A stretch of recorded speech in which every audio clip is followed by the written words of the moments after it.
이런 말이 있습니다. 추세를 알면 손절할 일이 없다. 추세만 알아도 존버가 가능하다. 추세를 잘만 이용하면 물려도 살아나갈 수 있다. 정리하자면 이러면 뒤도 돌아보지 말고 빤스런 하셔야 됩니다. 안녕하세요. 트레이딩을 쉽고 정확하게 알려드리는 코인타이밍의 코타입니다. 모든 시장이 그렇겠지만 비트코인 시장도 1년에 최소 5번은 곡소리가 나옵니다. 재작년에는 루나 사태가 있었죠. FTX 사태도 대표적이었습니다. 그리고 위믹스 사태나 아니면 파월의 금리 인상 발언도 만만찮은 하락들을 불러왔었습니다. 기억하실 분들은 기억하실 거예요. 3년 전에도 부처빔이라는 게 있었습니다. 저도 이때 완전히 쪽박을 찰 뻔했거든요. 그리고 기억도 안 나지만 30% 이상 떨어진 구간들이 확인해 보니까 한 6구간 정도 나오더라고요. 대부분의 개미들이 평소에는 잘 벌다가 이런 큰 구간들을 파악하지 못해 가지고 지금까지 잘 벌어뒀던 것 싹 다 날려먹고 시장에서 로그아웃 되고 납니다. 그런데 이런 위기들을 어떻게 넘기냐? 저도 부따빔 때 이거 대처 못해가지고 싹 다 날려먹고 나서 그 다음에 진짜 이거 복구하고 나서 죽는 줄 알았습니다. 그 뒤에도 사실 엄청나게 큰 사건들이 몇 번 있었는데 제가 그런 것들은 그래도 다행히 잘 넘겨왔던 것 같아요. 이런 위기들을 어떻게 넘겼냐? 바로 큰 추세가 터지기 전에 위험을 감지할 줄 알았기 때문이라고 생각을 합니다.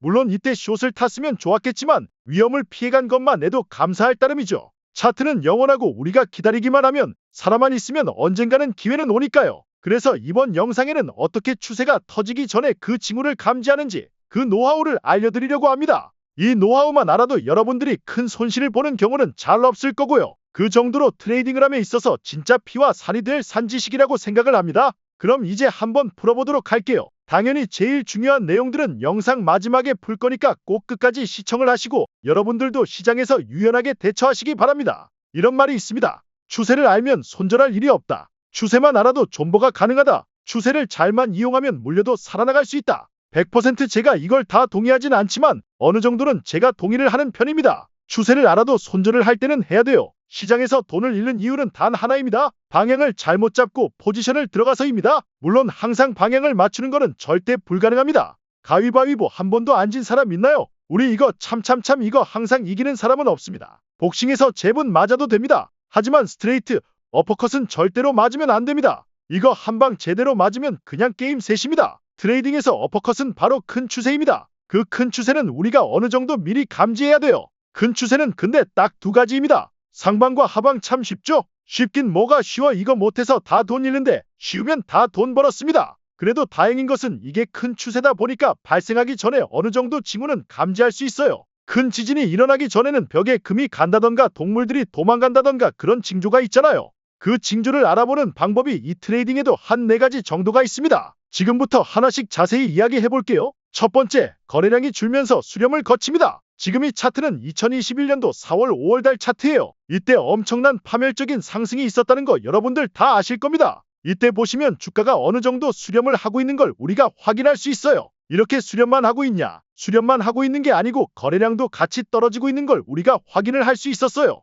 이렇게 추세가 수렴을 하면서 거래량이 준다. 이러면 우리는 어느 정도 대비를 해야 됩니다. 주가는 수렴과 발산을 반복합니다. 이렇게 수렴을 해서 큰 발산이 나왔죠. 이후에 지금 이렇게나 큰 발산이 났기 때문에 이 발산이 영원할 리가 없습니다. 큰 파동을 하나 만들었다면 그 다음에는 당연히 반대 방향으로 어느 정도 발산을 할 겁니다. 영원한 추세는 없어요. 그렇기 때문에 우리는 항상 이 추세선을 잘 그어보면서 이것이 이제 어느 순간 수렴을 하고 있지는 않은지 확인을 잘 해야 됩니다. 주가가 이렇게 왔다 갔다 하면서 특히나 우리가 이렇게 그었던 추세의 주가가 계속 왔다 갔다 하는 게 보인다, 가까워진다. 이러면 우리는 진짜 조심을 해야 돼요. 보통 대부분 다 이런 추세를 끝까지 가져가진 않거든요. 끝까지 가져가지 않고 대략 한이 정도쯤 되면 이때부터는 위로든 아래로든 큰 거래량을 동반하면서 큰 발산이 일어납니다. 그렇기 때문에 이 당시에는 내가 방향을 모르겠다, 방향을 모르겠으면 매매를 하지 않던가 아니면은 스탑로스를 확실히 빡세게 걸어 놓던가 두 가지를 해야 돼요. 그렇기 때문에 우리 가장 대표적으로 확인할 수 있는 방법은 바로 수렴입니다. 두 번째, 이거는 첫 번째에서 연장된 개념일 수도 있는데 고점이 낮아지거나 저점이 계속 높아집니다.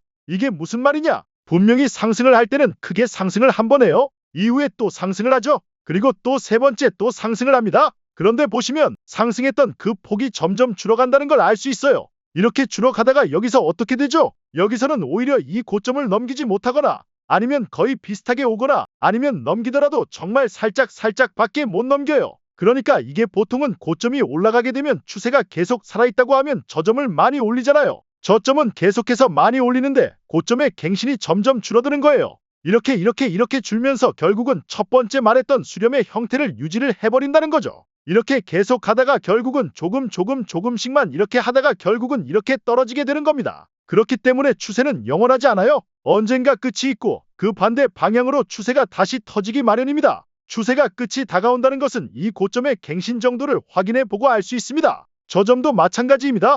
이렇게 저점이 처음에는 3개 이렇게 오다가 어느 순간 이렇게 저점 갱신 정도가 약해지면서 결국은 이게 계속해서 추세를 이어가려면 더 세게 갱신이 이루어져야 되는데 이렇게 이루어지지 않고 약해지면서 결국은 수렴 정도가 생기면서 이렇게 반등이 나오는 거거든요. 그렇기 때문에 고점을 갱신하는 이 세기가 약해지거나 저점을 갱신하는 세기가 약해진다. 이러면 수렴이 되고 있다. 라는 걸 우리가 생각을 해봐야 되고 이렇게 수렴이 이루어지고 나면 반대 방향으로 큰 발산이 일어날 수 있습니다. 그렇기 때문에 이런 구간에서는 숏을 치는 거 정말 위험한 선택이겠죠. 이런 곳에서도 계속 가자 하면은 큰일 나는 겁니다. 세 번째, 일봉상 이평선의 저항을 자꾸 두드립니다. 이평선의 저항이라 한 게 무슨 뜻이냐? 제가 지금 여기 3개의 이평선이 나와 있어요. 저는 이제 이 이평선들을 이렇게 봅니다. 52평선, 그리고 122평선, 그리고 202평선. 이거는 사실 어느 정도 개인만의 개인차는 있을 거예요. 하지만 어쨌든 어떤 이평선을 본다 하더라도 일봉상 봤을 때 이런 이평선들을 자꾸 터치를 하기 시작하면 그때부터는 좀 위험하다고 봐야 됩니다. 지금 이렇게 커다란 상승이 나왔기 때문에 당연히 이평은 다 정배열을 하고 있을 거예요. 그런데 처음에 올라가다가 한번 이제 이평선을 맞고 다시 튕겨 올라갔죠. 그러다가 두 번째 여기서도 또 맞고 튀어 올라갑니다. 세 번째 여기서 또 이평선을 또 맞았어요. 이평선을 3번이나 건드렸습니다. 이 말이 뭐냐? 이 이평의 지지선을 3번이나 이렇게 튕겼다는 겁니다. 3번 튕겼으면 그 다음에 어떻게 되는지 한번 보겠습니다. 이렇게 결국은 이평선을 튕기고 못 튕겼죠. 못 튕기고 떨어졌습니다. 떨어지고 나니까 어떻게 되죠? 52평선 다음에 122평선이 오죠? 이렇게 122평선을 또 맞고 올라갔어요. 또 맞고 지금 또 떨어지려는 느낌이 보이죠?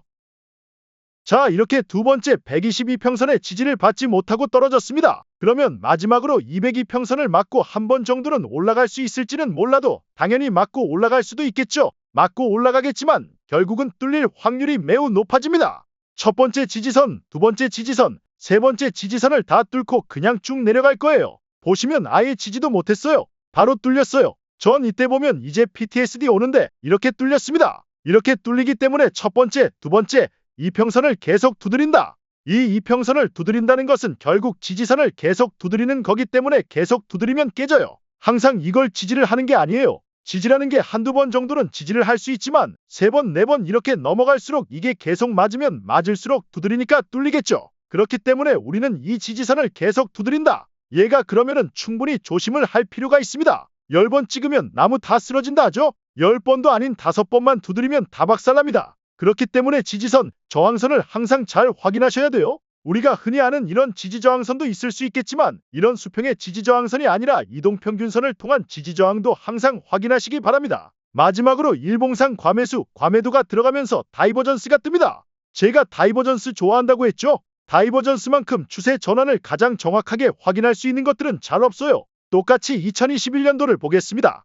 2021년도에 우리 상승장이 크게 있었죠? 일봉상이에요. 일봉상이기 때문에 애초에 신뢰도가 높을 수밖에 없어요. 우리가 작은 시간 프레임 볼 때보다 일봉상에서 볼 때 어떻게 됐죠? 다이버에서 만들어지고 다이버전스 만들어질 때 계속 줄어들고 또 줄어들고 이렇게 줄어들면서 지금 한번 이렇게 하고 나서 떨어졌죠. 여기서 떨어졌다가 다시 올라갔는데 올라가서 결국 또 다이버전스를 만들었죠. 다이버를 계속 만들 거예요. 아마 여기서도 만들었을 거예요. 여기서 이렇게 만들고 한 번 만들고 이렇게 만들고 한 번 만들고 결국 한 번 만들고 이렇게 계속 만들었으면 이때부터는 진짜 조심을 해야 된다는 거죠. 이게 여기만 이랬을까요? 여기도 똑같아요. 여기도 결국은 고점을 높이면서 다이버전스를 만들었어요. 이렇게 다이버전스를 만들고 나니까 어떻게 되죠? 크게 떨어졌습니다. 제가 평소에는 이제 1시간 봉을 보지만 일봉상에서도 다이버전스를 꼭 확인해야 되는 이유입니다. 추세가 크게 터지고 나서 이 추세 반전될 때는 이러한 다이버전스를 만드는 경우가 매우 많습니다. 정리하자면 거래량이 줄어들면서 고점 갱신의 정도가 낮아지고 수렴도 형성하면서 이평 저항선을 자꾸 두드린다. 거기다 다이버전스까지 뜬다? 이러면 뒤도 돌아보지 말고 빤스런 하셔야 됩니다. 이거 하나만이 아니라 4가지를 전부 다 종합적으로 봐야 됩니다. 이 네 가지가 모두 다 뜨면 완벽하겠지만 두 가지, 세 가지만 뜨더라도 어느 정도 우리가 위험 대비를 할 수가 있겠죠. 이것이 습관이 되어 있어야 됩니다. 우리가 평소에는 시간봉이나 분봉을 보면서 단타를 친다 하더라도 일봉을 우리가 계속 확인을 해야 되는 이유이기도 하고요.